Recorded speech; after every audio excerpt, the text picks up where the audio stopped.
Saudara, gereja yang tanpa misi ya, itu seperti sebuah restoran, tetap buka tapi gak jual makanan.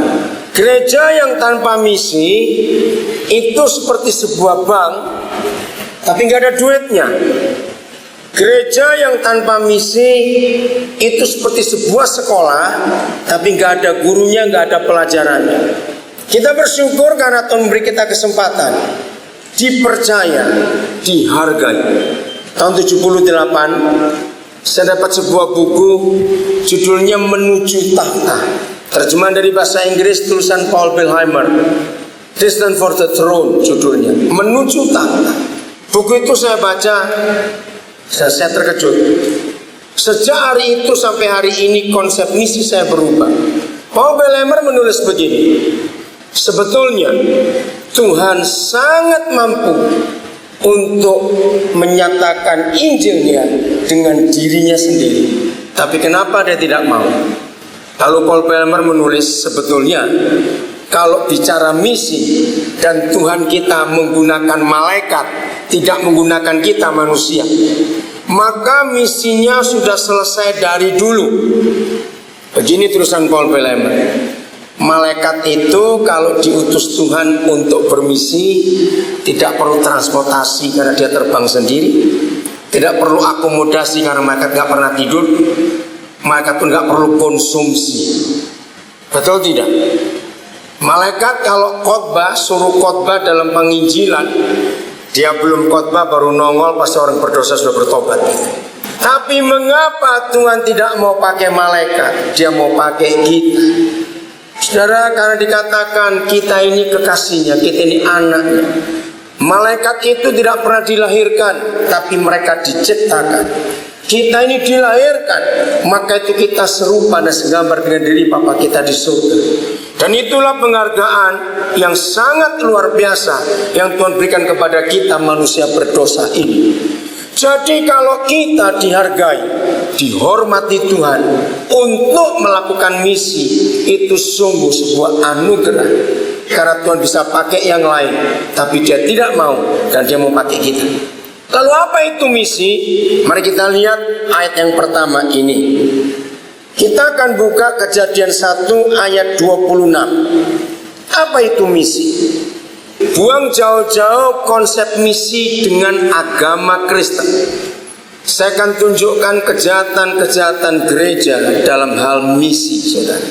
Di California sampai hari ini masih ada museum-museum misi yang tidak dibuat oleh gereja, tapi dibuat oleh orang-orang yang membenci agama Kristen. Museum apa itu? Di beberapa titik di California itu ada sampai hari ini. Ketika para misionaris yang pertama masuk ke California pada berapa abad yang lalu, ternyata mereka itu kejam, saudara. Mereka menyiksa, menghukum mati orang-orang Indian yang menolak Injil. Maka itu cukup banyak orang Indian yang sulit terima Injil sampai hari ini. Museum-museum itu masih ada sampai hari ini. Mengapa? Karena itu agama. Walaupun agama Kristen itu sebetulnya jahat. Apa saja yang berbau agama pasti kejam dan sadis. Sejarah mencatat itu. Maka itu sampai hari ini pembunuhan-pembunuhan yang terjadi, pengeboman-pengeboman yang terjadi selalu mengatasnamakan agama. Saudara, jangan cuma marah kepada agama Islam. Kita harus mengakui agama Kristen pun sangat sadis.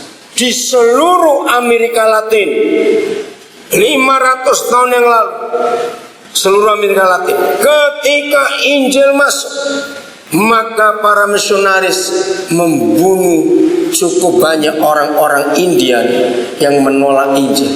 Saudara, sampai hari ini sakit hati mereka belum selesai. Kalau saudara pernah melihat bekas-bekas daerah Indian, suku Maya, suku Inka, dan sebagainya, saudara, gerejalah yang menghancurkan semua kebudayaan mereka atas nama agama.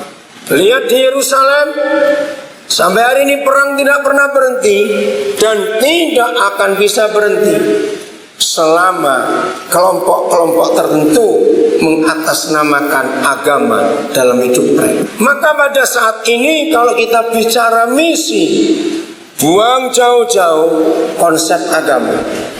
Jadi kalau saudara punya teman yang saudara ingin supaya dia mengenal siapa Yesus, jangan bilang tentang agama, tapi ini yang kita pakai. Kenapa harus bermisi? Sudah, Kejadian 1 ayat 26. Siapa kita? Berfirmanlah Tuhan, baiklah kita menjadikan manusia menurut gambar dan rupa kita, supaya mereka berkuasa atas ikan-ikan di laut, dan seterusnya saya tidak baca. Yang saya mau keluarkan adalah kata ini, menjadikan manusia menurut gambar dan rupa Tuhan sendiri. Sekarang saya tanya kepada saudara, kalau sejak awal sebelum manusia ada, jadi Kejadian 1:26 itu pertama kali Bapa kita berfirman apa rencananya untuk menciptakan manusia. Jadi waktu firman ini disampaikan, manusia belum ada.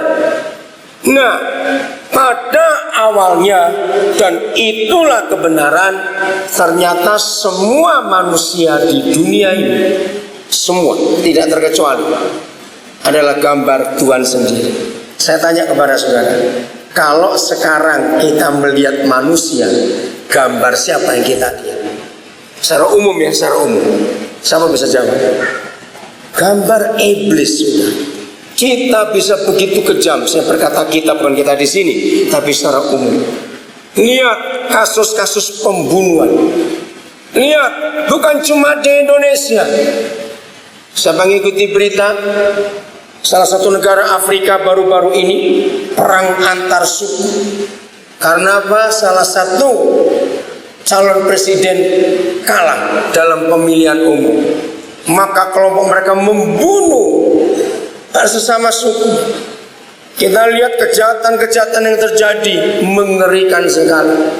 Nah, misi tugas kita adalah mengembalikan manusia berdosa kepada posisi yang semula ketika dia dijadikan, supaya kita serupa dan segambar dengan dia.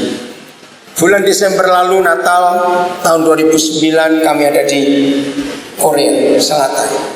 Saya terkejut mendapatkan berita lewat koran lokal bahwa Korea Selatan akan menjadi negara pertama di dunia dengan undang-undang pemerintah, gereja diberi izin untuk mengelola penjara di Korea Selatan. Saya kaget.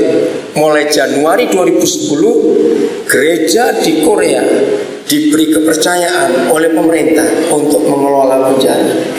Mereka menamakan misinya adalah misi agape. Nah, saya bicara kepada beberapa rekan-rekan tentang konsep ini. Maka seharusnya kalau kita mau bicara misi, maka penanganan penjara di Indonesia harus di tangan orang percaya. Bisa berkata amin? Karena kita lihat fakta sekarang, kejahatan makin merajalela dalam segala jenis. Lalu pelaku kejahatan tertangkap. Lihat faktanya, mereka diadili, mereka divonis, mereka masuk penjara. Ternyata mereka tidak bertambah baik. Kalau tadinya sebelum masuk penjara kurang pinter jahat, masuk penjara jadi lebih pinter jahat. Betul atau tidak? Dan ini fakta, saudara. Saya rindu gereja mana di Indonesia yang berani ngomong kepada pemerintah, serahkan penjara itu kepada kami, kami akan kelola. Walaupun gereja yang mengelola, yakinkan pemerintah bahwa kami tidak akan mengkristenkan orang-orang itu. Memang kita tidak perlu membuat mereka jadi beragama Kristen. Kita hanya ingin merubah hidup mereka kembali seperti rencana semula Tuhan menciptakan kita, yaitu segambar dan serupa dengan Dia. Inilah misi yang kita harus kerjakan. Jadi nggak urusan agama sudah. Dalam bulan ini November saya bertemu dengan 3 orang yang sekarang saya sedang urusi untuk mereka berubah. Pertama tanggal 6 itu hari Sabtu. Bersama dengan seorang anak kami makan di rumah makan mie, satu rumah makan. Begitu kami 2 masuk, toto ada orang yang senyum-senyum melihat saya sudah makan, sedang makan di tempat itu.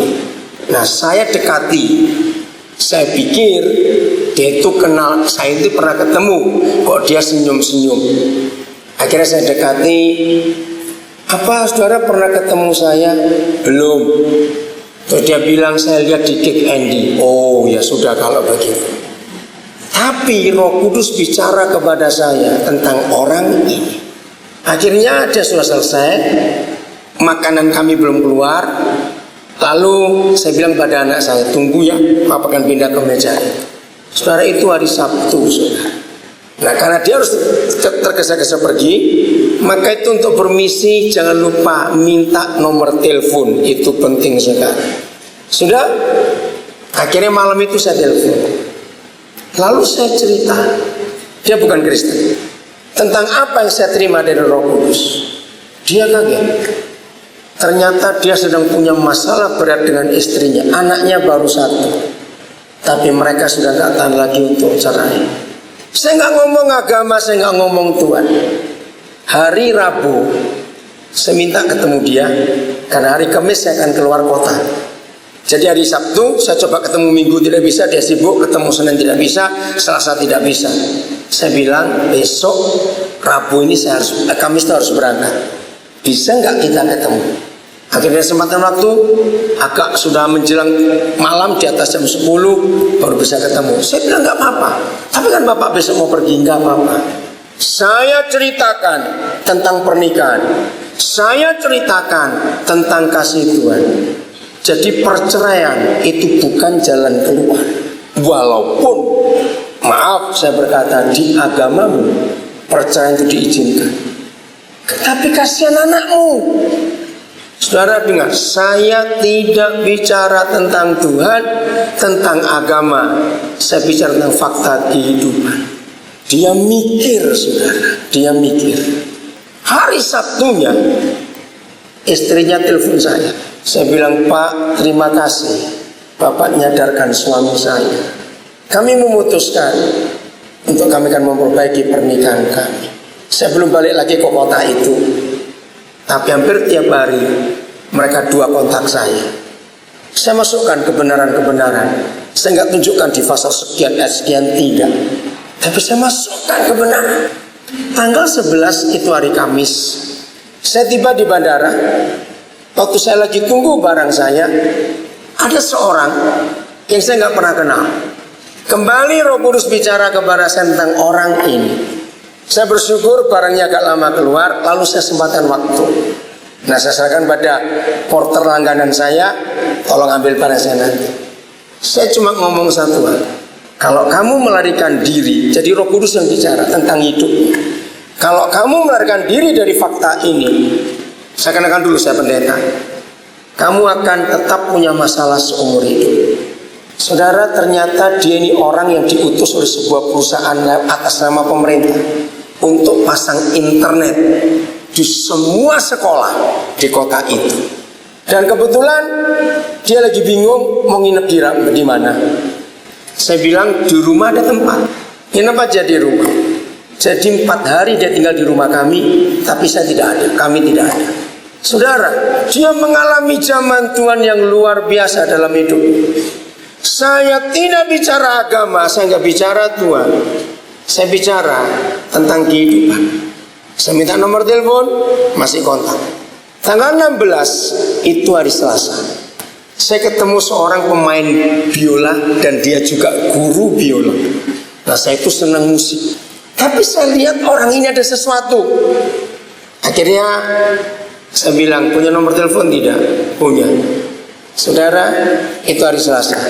Kamis malam jam 11:30 selesai dia ngajar. Dia datang ke tempat kami nginep. Yang punya rumah sudah tidur. Saya bilang, saya minta kunci. Karena saya ada tamu datang. Dia datang. Dia bicara tentang kehidupannya. Dia mengalami putus asa yang sangat besar. Banyak masalah yang dihadapi. Saya terbuka dengan dia. Saya sampaikan firman Tuhan tanpa menyebutkan kata Tuhan atau agama atau apa saja. Jadi pagi perjalanan saya ke gereja, ke sini, dia SMS. Jadi saudara, menyatakan Injil itu jangan menyambung atau menghubungkan dengan agama. Sekarang kita akan lihat Markus 1. Injil Markus pasal yang pertama.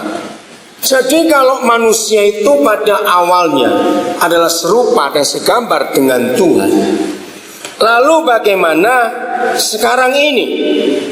Saya akan mengajak saudara untuk melihat secara psikologi, secara ilmu jiwa, secara kejiwaan. Ternyata menginjil dengan kejiwaan masalah psikologi itu sangat gampang dan orang akan menerima. Markus 1 ayat 1. Inilah permulaan apa? Ayo yang lain baca. Inilah permulaan apa? Injil. Tentang siapa? Yesus Kristus anak Tuhan. Jelas. Injil tidak boleh keluar dari Yesus Kristus anak Tuhan itu. Nah, Markus menuliskan jelas. Inilah permulaan Injil. Ayat 2. Seperti ada tertulis dalam kitab Nabi Yesaya, lihatlah, aku menyuruh utusanku mendahului engkau. Ia akan mempersiapkan jalan bagimu. Ada suara orang yang berseru-seru di padang gurun, persiapkanlah jalan untuk Tuhan, luruskanlah jalan baginya. Ayat 4. Siapa yang disebutkan? Demikianlah siapa? Ayo, demikianlah siapa? Yohanes Pembaptis. Semua departemen misi dari semua gereja, saya mau sampaikan kehebatan Injil itu lewat Markus. Saya dapat pewayoni tahun 77. Saya mikir jelas-jelas dikatakan inilah permulaan Injil tentang Yesus Kristus. Jelas. Nah, kalau disebutkan inilah permulaan Injil tentang Yesus, maka seharusnya yang disebut itu siapa? Ayo. Ya, tentang Yesus dong. Betul? Karena jelas inilah permulaan Injil tentang Yesus Kristus. Tapi mengapa Markus menulis tentang siapa? Yohanes Pembaptis. Nah, di situ logika saya jadi rancu. Mana Yesusnya? Kenapa Yohanes Pembaptisnya duluan? Saudara, saya bersyukur kepada Bapa di surga. Ternyata cara bermisi, Dr. Rosia bersama tim coba renungkan ini baik-baik, maka dampaknya akan hebat. Mengapa penginjilan tidak boleh langsung menyebut nama Yesus, tapi harus Yohanes Pembaptis duluan? Ayo kita lihat konteks aslinya dari Markus 1 ini. Yesaya pasal yang ke-40. Nah, saya percaya kalau gereja kembali kepada prinsip ini, Injil akan gampang untuk disampaikan. Mulai ayat 1. Inilah nubuat yang diucapkan oleh Nabi Yesaya tentang pelayanan Yohanes Pembaptis. Sudah, Yesaya 40 ayat 1 mulai. Judulnya apa? Ayo Alkitab saudara, judulnya apa? Berita kelepasan, berita pembebasan. Dari judulnya saja gereja harus menyadari betapa banyaknya manusia akhir zaman terpenjara, terbelenggu, terantai, terikat hidupnya. Betul? Pornografi, narkoba, kemabukan, perjudian, perjinan, hedonisme, ingin barang-barang mewah. Nah, ini intermezzo saja. Belum lama saya dapat SMS bagus sekali. Nah, dengar ya, yang hobinya ganti-ganti mobil. Ada orang hobinya ganti mobil. Kalau mobil baru ganti, seperti orang mata handphonean, itu mata mobilan, ganti terus. Nah, SMS itu berbunyi demikian. Sudahlah, sehebat apa mobil yang diproduksi dan memang luar biasa, dan sehebat apa mobil yang kamu naiki, ingat, mobil terakhir yang semua kita naiki nanti itu ambulans. Catat itu baik-baik, karena nggak ada orang mati naik becak. Betul? Waktu saya baca itu betul juga. Nah, ada banyak orang terikat dengan macam-macam hal dalam hidup ini, mengerikan. Nah, berita kelepasannya berbunyi. Apa kata pertama? Ayo baca. Kata pertamanya apa? Hiburkanlah, hiburkanlah umatku. Demikianlah firman Tuhan. Inilah permulaan Injil, saudara, yaitu pelayanan Yohanes Pembaptis. Bahwa orang-orang itu dihibur. Bahwa orang-orang itu. Bulan Juli tanggal 10 yang lalu, saya melayani retreat di daerah Kaliurang, Yogyakarta. Waktu malam-malam, saya tiba malam, langsung acara pembukaan. Jadi saya nggak sempat mandi, maka malam itu selesai ibadah saya harus mandi karena dari perjalanan jauh. Ternyata air panas di daerah dingin Kaliurang, air panas di hotel itu bermasalah. Lalu resepsionis manggil seorang karyawan. Nah, ketika karyawan ini memperbaiki air panas di kamar kami, Roh Kudus bicara kepada saya tentang hidupnya. Nah, terus dia mulai kontak saya cerita tentang kehidupan ini. Saya dorong dia, nggak mungkin kamu seumur hidup akan jadi cleaner terus begini. Dan dia nggak. Nah, waktu Gunung Merapi meletus, saudara, hotelnya tutup karena rusak parah. Karena pas Kaliurang itu cuma berapa kilometer dari puncak Merapi. Nah, begitu Merapi meletus, saya yang hubungi dia pertama kali. Hotelmu bagaimana? Rusak parah. Lalu kamu di mana? Saya pulang ke kampung. Lalu mau kerja apa? Saya belum tahu. Minggu depan dia akan ke Jakarta. Saya bawa dia ke Jakarta. Saya kenalkan dia pada satu perusahaan. Saya cuma jalin hubungan saja. Tapi dia merasa sangat diperhatikan. Dia kaget ketika Merapi pertama meletus. Saya kontak dia. Dia tidak menyangka. Saudara, itulah pelayanan Yohanes Pembaptis. Hiburkan orang-orang itu. Susah atau tidak kalau menghibur orang? Susah bagi yang egois. Catat itu baik-baik. Betul? Kalau kita punya kasih Yesus, kita nggak akan susah. Betul, dia tidak nyangka. Kalau saya perhatikan dia. Ayat 2, ini penting. Tenangkanlah hati Yerusalem dan serukanlah kepadanya bahwa perhambaannya sudah berakhir, bahwa kesalahannya telah diampuni, sebab ia telah menerima hukuman dari tangan Yahweh 2 kali lipat karena segala dosa. Saudara, tanya pada semua psikolog, yang ahli-ahli jiwa, tanya di dalam prinsip ilmu jiwa. Ayat 2 ini menerangkan orang yang kena gangguan jiwa, belum gila ya, bukan stres, bukan, yang mulai tergoncang jiwanya, maka para ahli jiwa mengatakan penyebab utama orang itu mengalami gangguan kejiwaan, nomor 1 paling besar, 80% penyebabnya itu karena guilty feeling, rasa bersalah yang gak habis-habis, dikejar rasa salah.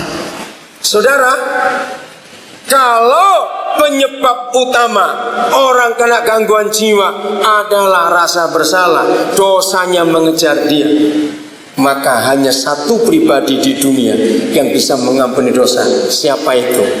Jawab, siapa itu? Yesus. Yang kedua siapa? Setelah Yesus siapa yang bisa mengampuni dosa? Nggak tahu. Terlalu jadi Kristen sejak Monas belum jadi, nggak ngerti Alkitab. Ayo kita buka Yohanes 20 ayat 23. Siapa pribadi pertama setelah Tuhan Yesus yang bisa mengampuni dosa? Saudara, Yohanes 20 ayat 23. Ini penting sekali. Jadi kalau saya ketemu orang, saudara, apalagi kasus-kasus pribadi, maka saya akan sampaikan kepada dia, dosamu sudah diampuni. Saya menyatakan pengampunan itu. Sudah baca? Siapa pribadi kedua setelah Tuhan Yesus yang bisa mengampuni dosa? Ayo kita baca sama-sama ayat 23. 1, 2, 3. Jikalau kamu mengampuni apa? Dosa orang, dosanya diapakan? Diampuni. Nah, yang kurang ajar kita pakai yang kedua ini.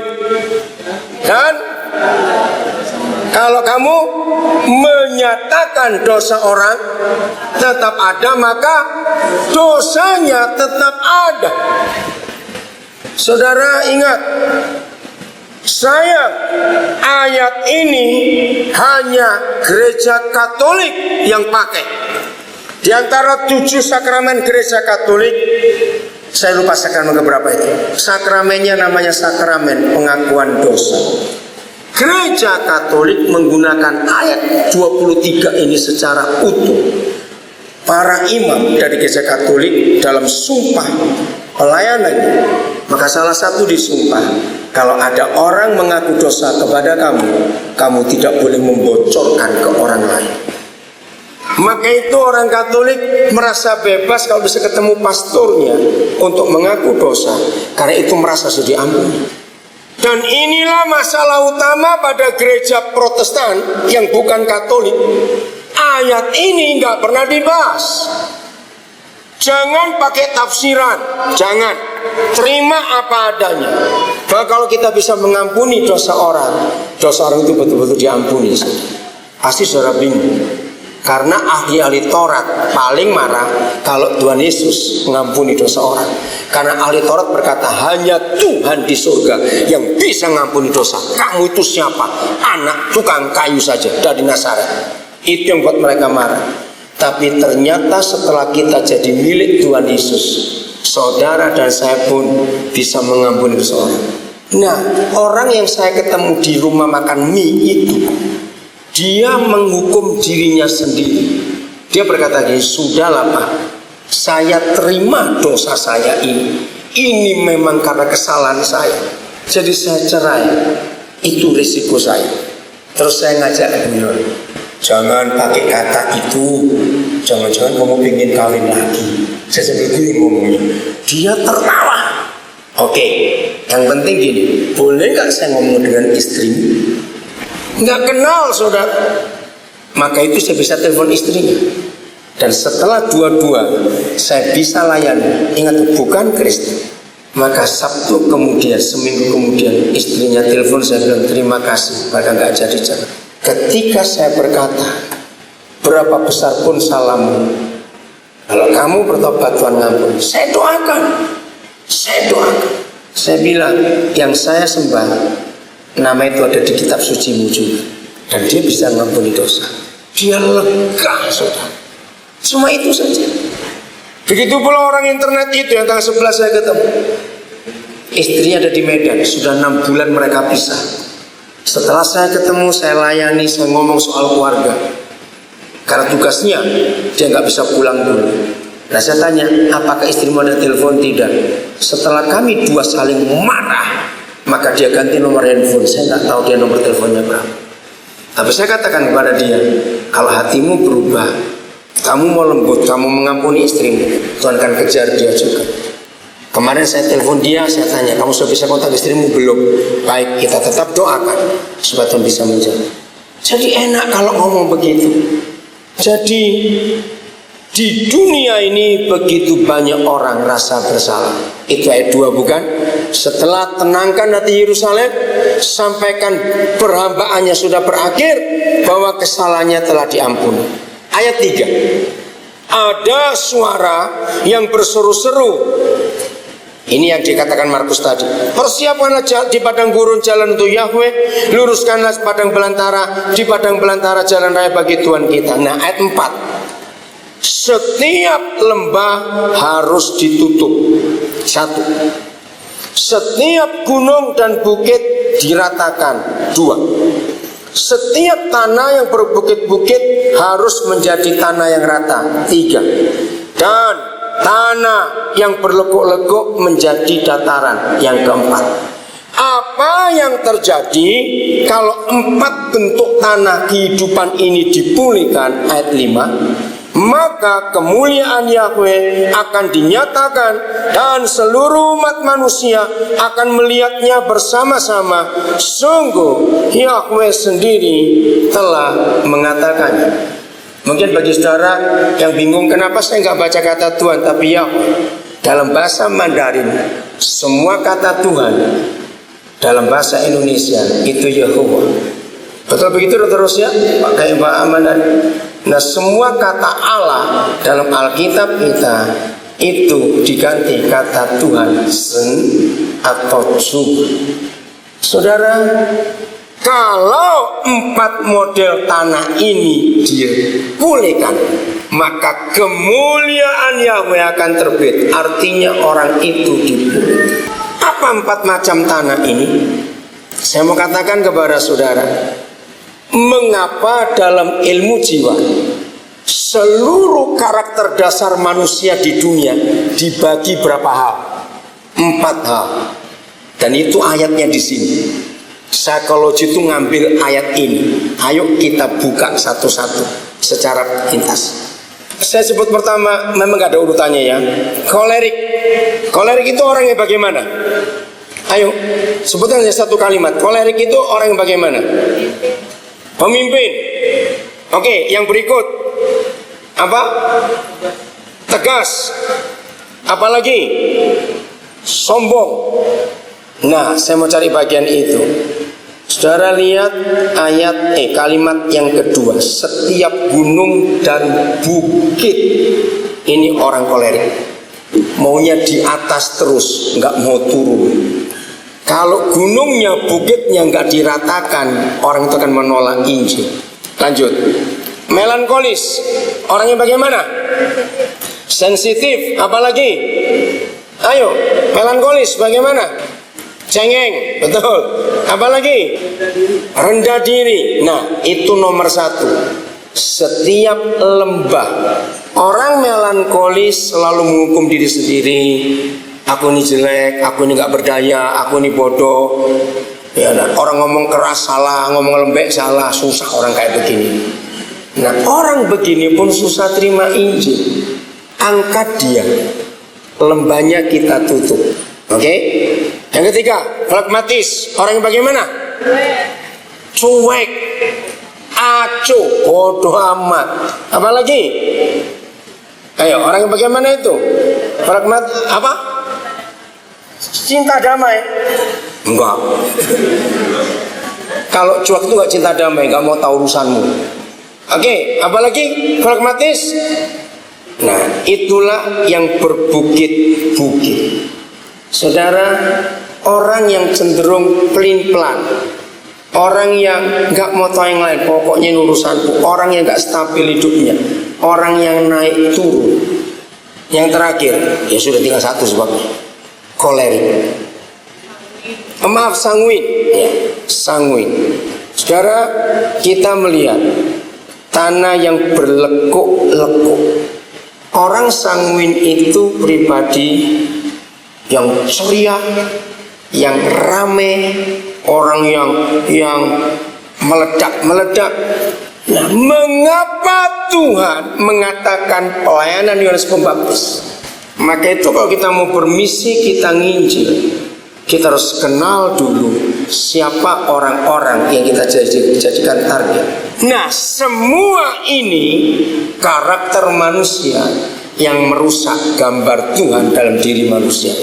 Secara cepat, yang belum hafal silakan buka, saya tahu Ustaz. 2 Korintus 5:17. Nah, itulah kekuatan dalam penginjilan. 2 Korintus 5 ayat 17. Itulah kekuatan dalam penginjilan yang luar biasa, Saudara. Barang siapa di mana? Ayo baca di dalam siapa? Kristus. Dia adalah apa? Ciptaan baru.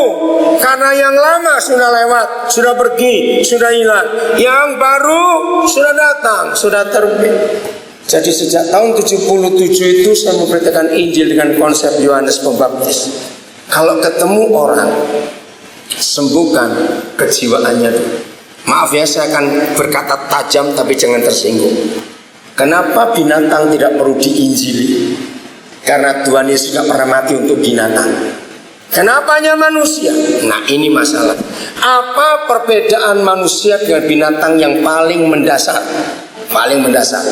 Bedanya adalah binatang hanya punya daya ingat, tapi manusia ini punya dua, daya ingat dan memori. Maka itu dalam psikologi dikatakan ada alam sadar dan alam bawah sadar.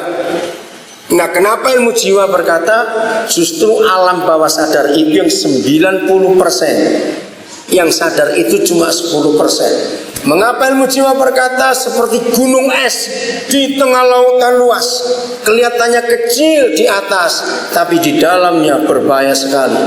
Mengapa manusia-manusia yang kita temui, mungkin diri kita pun sedang seperti itu, bisa meledak, kaget-kaget, karena gunung esnya tidak kelihatan di bawah alam bawah sadar.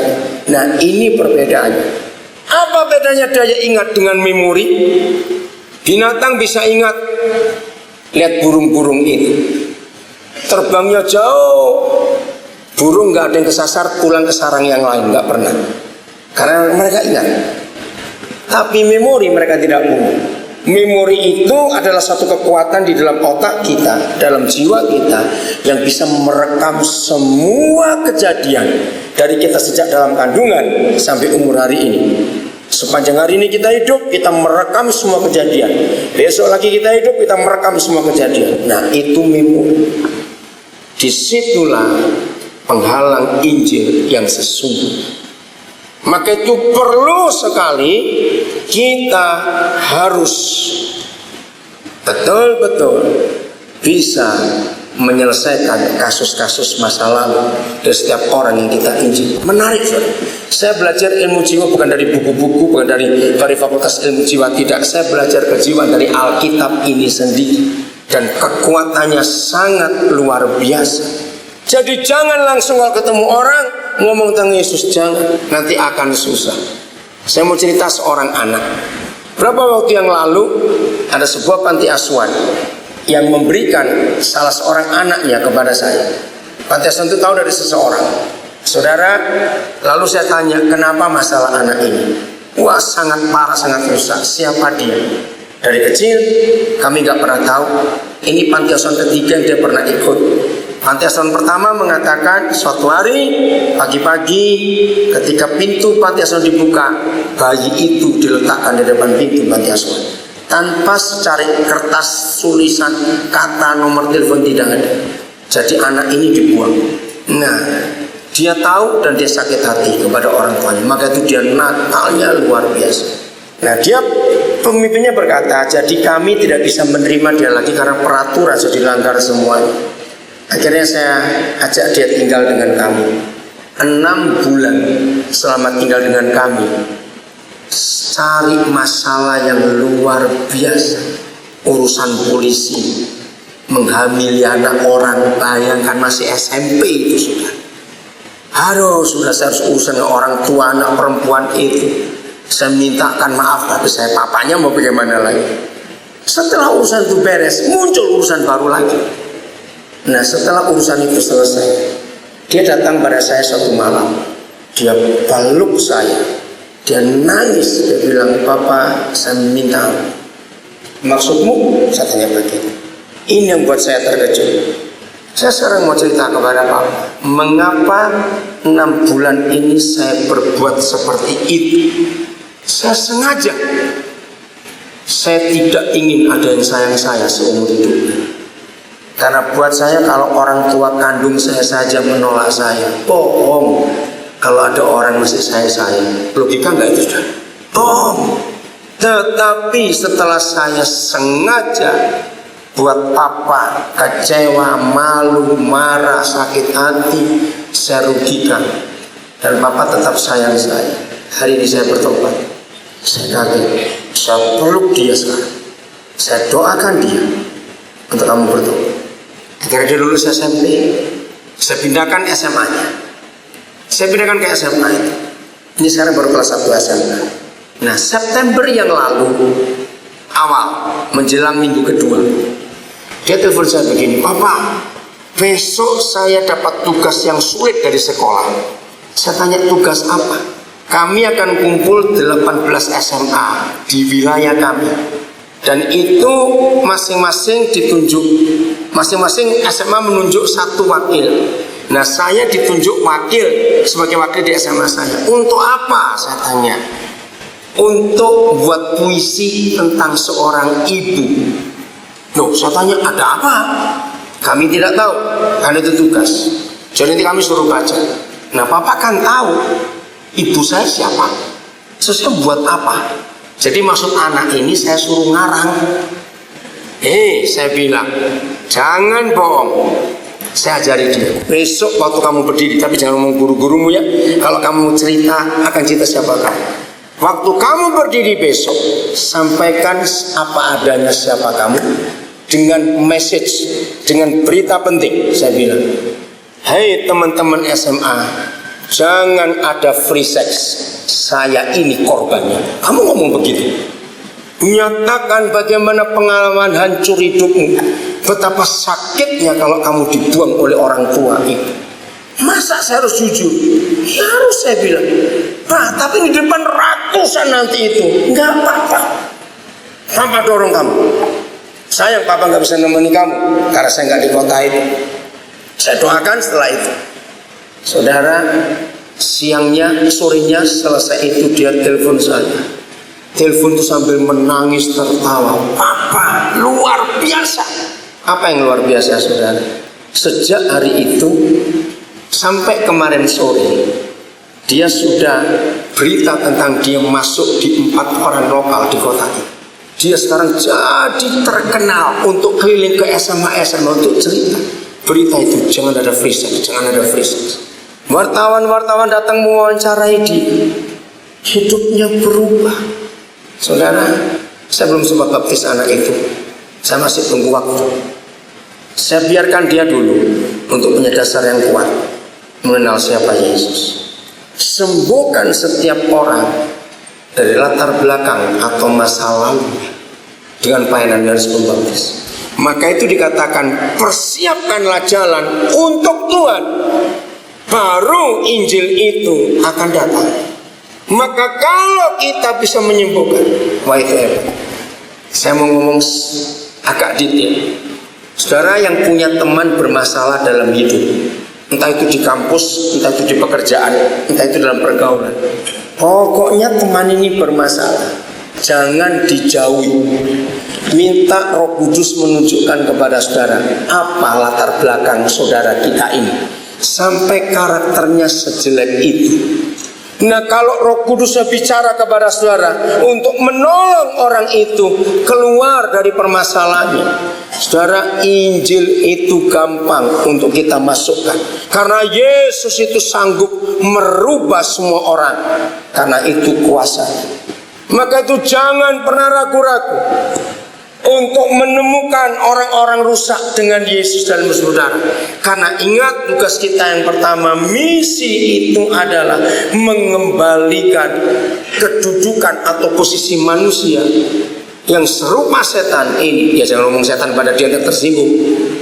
Kembali kepada posisi semula waktu dia dijadikan, yaitu serupa dan segambar dengan Tuhan. Mulai setelah dengan teman-teman. Dengar ya, siapa yang punya pembantu rumah tangga, kalau pembantu saudara karakternya jeleknya luar biasa, jangan dibentak-bentak malah jelek karakternya. Ajak duduk baik-baik.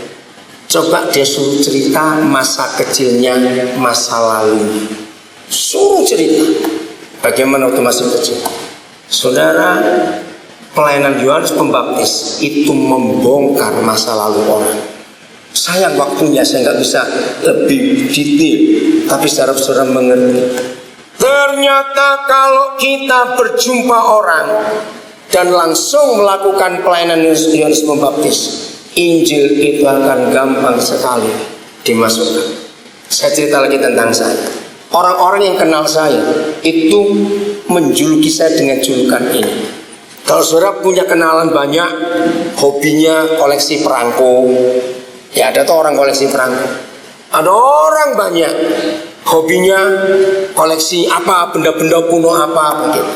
Kalau saya koleksinya aneh, unik bukan aneh. Saya koleksinya ini teman-teman saya nyebut, koleksi saya itu koleksi orang rusak.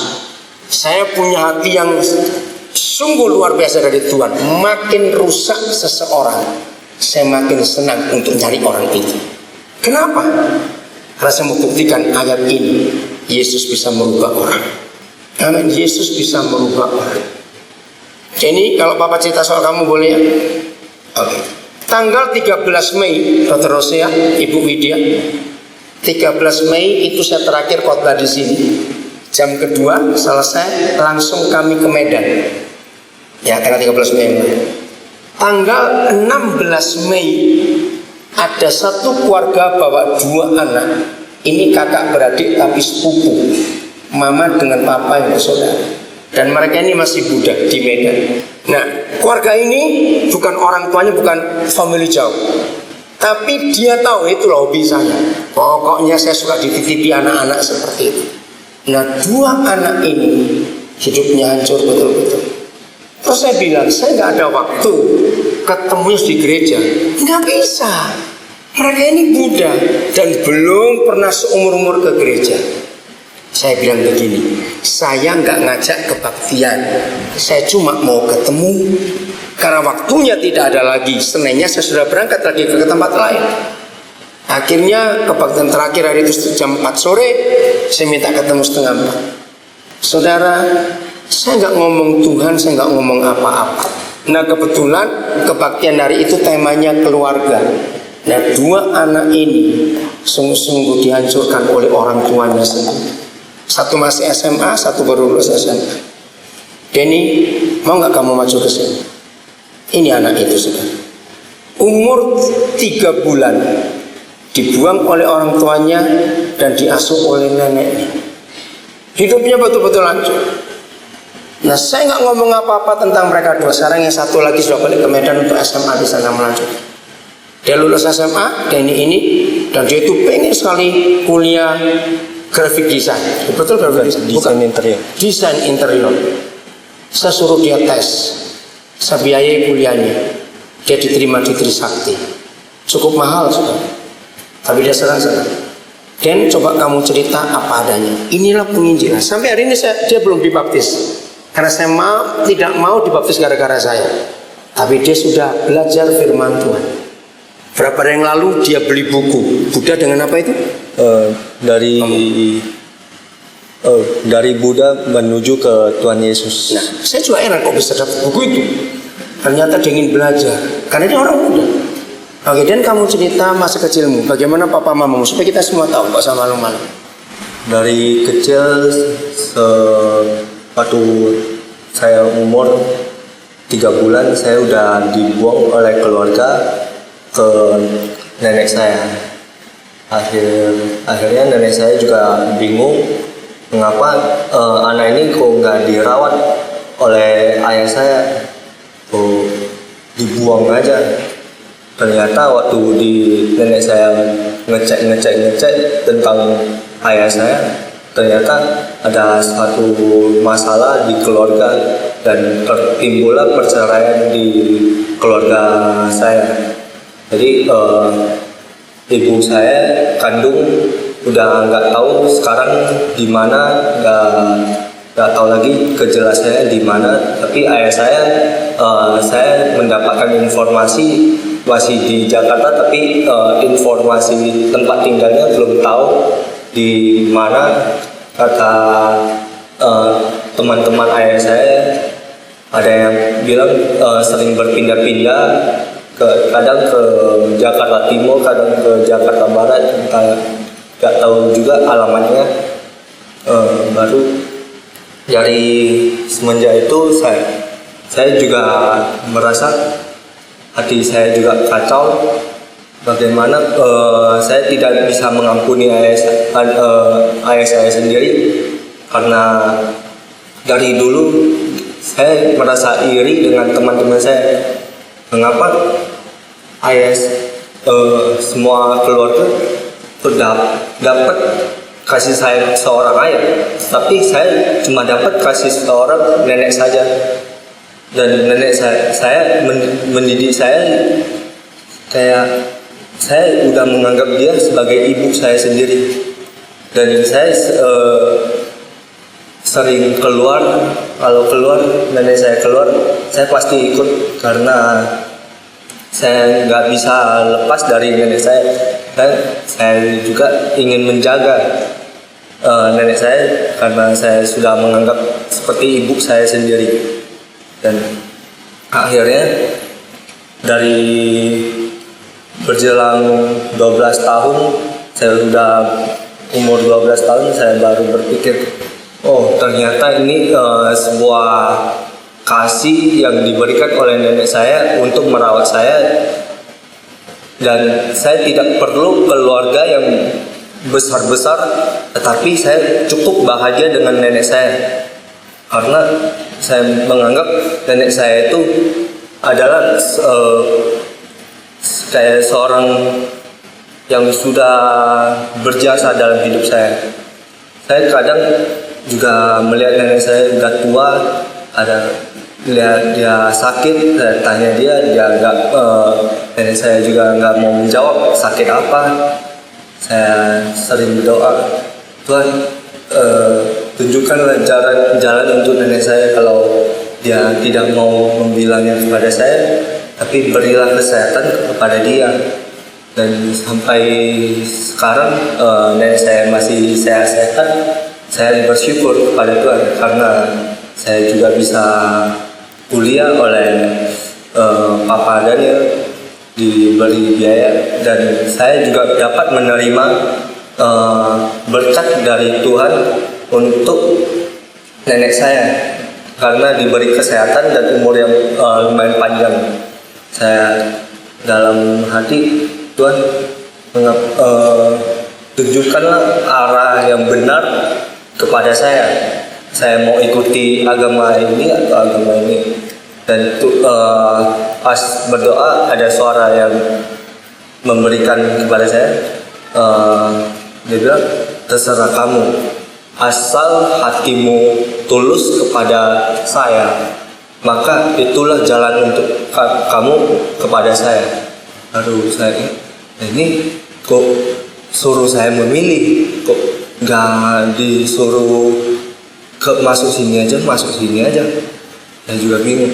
Jadi ya lebih baik saya mengikuti agama saya sendiri, tapi saya ingin belajar lebih banyak lagi agama-agama lain, untuk itulah menguatkan iman saya sendiri. Jadi sampai sekarang saya menganggap walaupun ayah saya dan mama saya bercerai udah lama, saya anggap itu hati mereka tidak mungkin melupakan saya, karena sejahat-sejahat apapun keluarga saya udah membuang saya, tapi dalam hati kecil mereka itu pasti merasa bersalah sekali kepada saya untuk bisa mengungkapkan dosa-dosa mereka kepada saya. Tapi saya dalam hati bilang, daripada saya menyesali dan membenci mereka, lebih baik saya menerima mereka walaupun saya tidak pernah melihat wajah mereka, terutama wajah ibu saya. Dan saya sering malam-malam berdoa pada Tuhan, Tuhan berilah jalan untuk orang tua saya, dan terutama lagi untuk nenek saya dalam menjalankan usahanya, agar saya juga merasa bahagia dan dapat melihat nenek saya bahagia waktu saya sukses. Dan sampai sekarang ini saya belum bisa memutuskan apakah saya orang Kristen atau orang Buddha. Dan saya sendiri menyatakan saya bukan orang agama, tetapi saya menerima semuanya. Itu perkataan yang saya dapat dari hati ke dalam saya untuk menerima semua orang yang sama seperti saya dan memberikan dorongan-dorongan kepada mereka. Itu pas saat saya kuliah, saya juga dapat teman seperti saya memberikan dorongan juga seperti saya bilang saya juga sama seperti kamu, tapi kamu juga jangan begitu. Dia juga dulu pernah merencanakan untuk bunuh diri. Saya bilang jangan membunuh diri, itu sama dengan pekerjaan yang bodoh. Tuhan bukan menyuruh kita untuk hidup sesaat aja, tetapi hidup untuk orang lain, dan orang lain itu hidup juga untuk orang lain, dan itulah nanti akan menjadikan sebuah ikatan yang dapat menguatkan itu namanya kasih. Dan dari dulu sampai sekarang saya belum tahu apa itu kasih. Dari Papa Daniel juga saya mendapatkan itu. Kasih itu ternyata sungguh indah kalau sudah dapat menerimanya. Kasih itu adalah sebuah perasaan yang kita bisa berikan kepada orang lain dan mereka bisa menerimanya kepada kita. Dan sekian, itulah yang saya bisa kemukakan kepada saudara-saudari sekalian. Tepuk tangan buat ini. Terima kasih. Sekarang kembali. Jadi lihat, penginjilan itu tidak langsung memaksa orang untuk beragama Kristen. Katakan amin. Tapi sampaikan kebenaran. Nah, itu salah satu contoh. Saya tidak pernah mengatakan kepada dia untuk dia pindah agama. Tidak. Tanggal 6 Oktober saudara, itu pertama kali saya ketemu neneknya dia. 6 Oktober. Saya pas di Medan, dan memang Denny memberitahu kalau saya akan ke Medan. Saudara, begitu dia ketemu saya, ini pengalaman saya seumur hidup. Saya belum pernah mengalami itu dan saya gak ingin terjadi lagi. Begitu saya ketemu dia, karena dia orang Buddha, saudara, dia langsung menyembah saya kaget. Saya bilang, Jim jangan begitu. Saya ikut duduk bersama dia. Sambil dia nangis, dia ngomong satu kata begini, sekarang kalau saya mati saya tenang, karena cucu saya dia yang ngurus. Terus dia cerita, bayangkan dari bayi saya pelihara dia. Dia pun nggak tahu di mana anak lakinya itu papanya dia itu. Anak laki nggak tahu. Saya bilang, Jim sudah nggak usah khawatir. Saya ngomong guyon-guyon, nanti kalau sampai dia kawin saya urus juga. Neneknya itu tertawa. Saudara ngerti cara penginjilan sekarang? Sembuhkan hati orang itu dulu dari luka masa lalu, dan itulah pelayanan Yohanes Pembaptis. Baru Injil akan sampai kepada orang itu. Jadi kasih Yesus harus kita sampaikan bukan dalam konsep agama, tapi dalam konsep fakta sehari-hari. Kalau orang itu lapar, ya beri makan. Orang itu haus, beri dia minum. Orang itu susah, beri dia penghiburan. Orang itu sakit, beri dia kesembuhan. Orang itu putus asa, beri dia harapan.